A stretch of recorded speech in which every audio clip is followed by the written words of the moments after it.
rana ce ta baƙin ciki ga jama'ar jihar Kano ga baki ɗaya da mutan Najeriya da ma mutane na duniya, saboda shi mai martaba sarki mutum ne wanda yake na al'ummar duniya ga baki ɗaya, saboda gwagwarmaya da ya yi a shekarun da ya yi yana aiki musamman ma na central bank da kuma wannan aiki na sarki na Kano.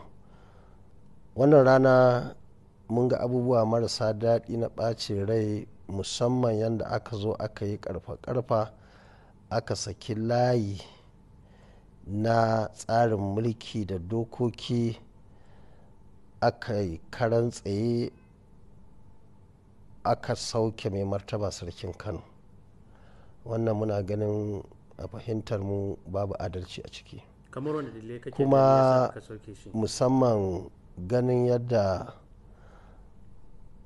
jami'an tsaro na tabbata wannan musamman abu ne wanda yake yafi karfin a ce wani gwamna na wata jiha ya yi, yadda muka ga jami'an tsaro sun zo, duk da lauyoyi sun ce sun roƙi a ba su dama su kai shi inda yake so Lagos, amma aka sa shi a jirgi aka ɗauke shi aka zaɓi wani ɓangare wanda ya fi kowanne ci baya a ƙasar nan aka je aka kai shi, kuma bayan roƙo aka sake kai shi wani sashin na wannan jiha ta Nasarawa.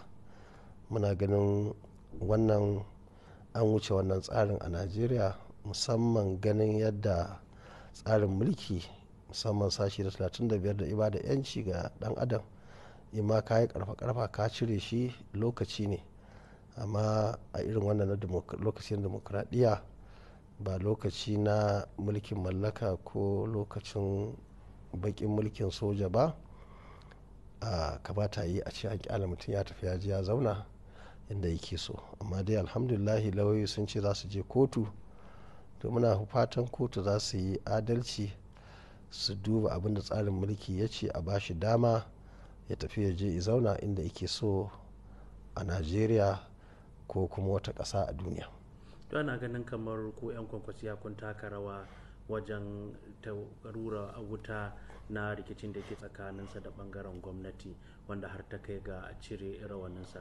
Shin me za ka ce game da wannan zargi da ake muku? To mu dai kullum abin da muke gaya magoya bayan mu muke da jaddada musu domin sun sani shine duk abin da ya taso na gaskiya, ko babba ne ya faɗa ko ƙarami ne ya faɗa, tsaya a kansa. Maganganu da mai martaba ya faɗa wanda suke cewa ya ɓata musu rai shine wanda ya ci zaɓe a bashi.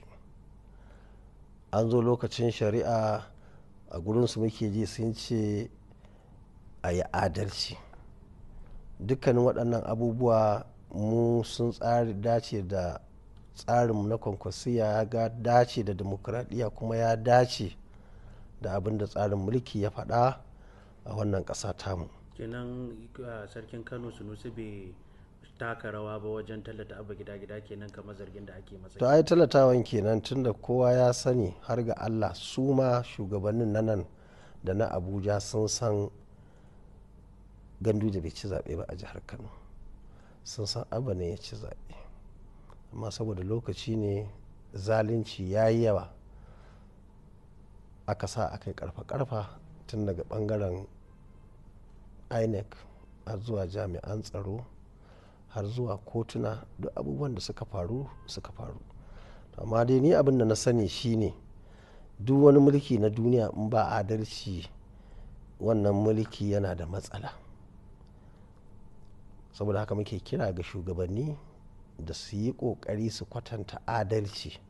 Idan masoyinka ya ci zaɓe a bashi, in wanda ba ka so ya ci zaɓe a bashi, wannan shi zai kawo zaman lafiya, shi zai kawo kwanciyar hankali, kuma shi zai kawo a girmama shugabanni.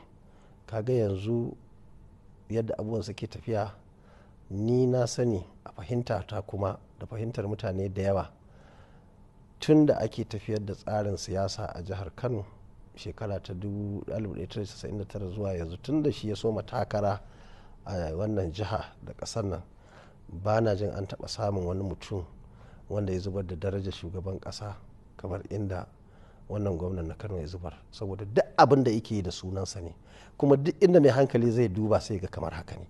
Saboda haka wannan akwai babban matsala wacce muke neman su yi kokari su gyara, kuma kullum muna kira ga magoya bayan mu, kuma wannan kira da muke ya taimaka.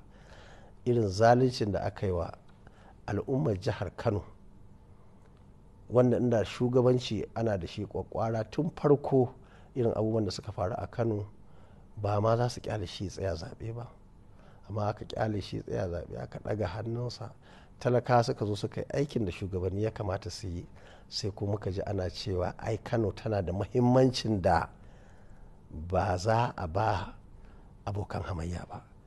Amma kaga shekara ta 2015 mu muka yi aiki a ƙasar nan, waɗanda suke da mulkin ba san mu suke ba, amma haka suka ba mu mulkin, suka haƙura, kuma gashi Allah sa sun zauna lafiya.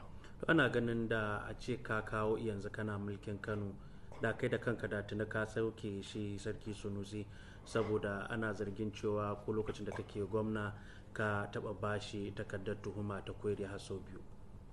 Wannan duk magana ce ta mutane, ban taba bashi kwere ba, kuma dukkanin maganganu ya faɗi maganganu da yawa, amma na tabbatar maka da cewar abubuwan da ya faɗa duk na gyara kayanka ne.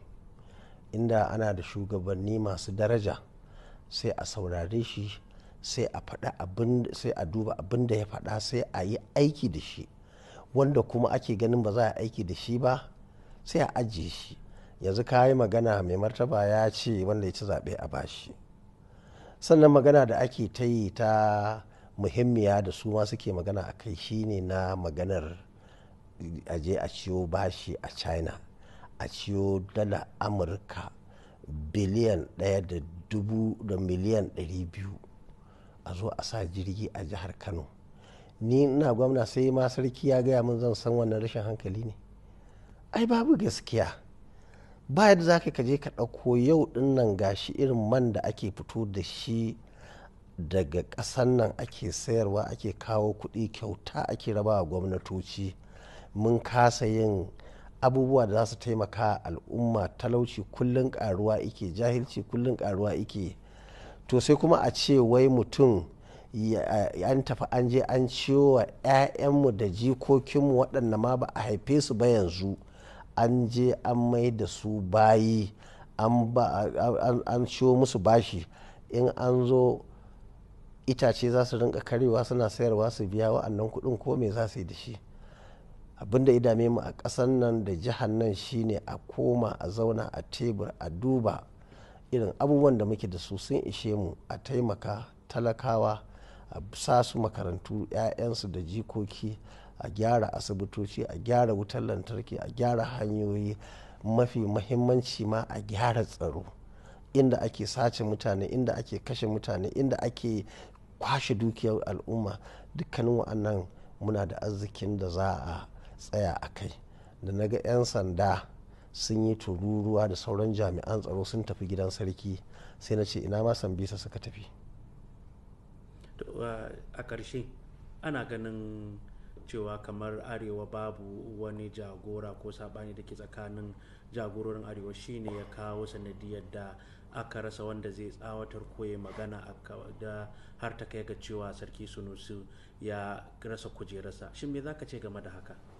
To ai harkar shugabanci a arewa dama wanda ya fi kowa dacewa ya zama mana shugaba na arewa shine shugaban ƙasa. Ɗan arewa ne, duk wani abu na arewa muna ganin sa a matsayin shugaba.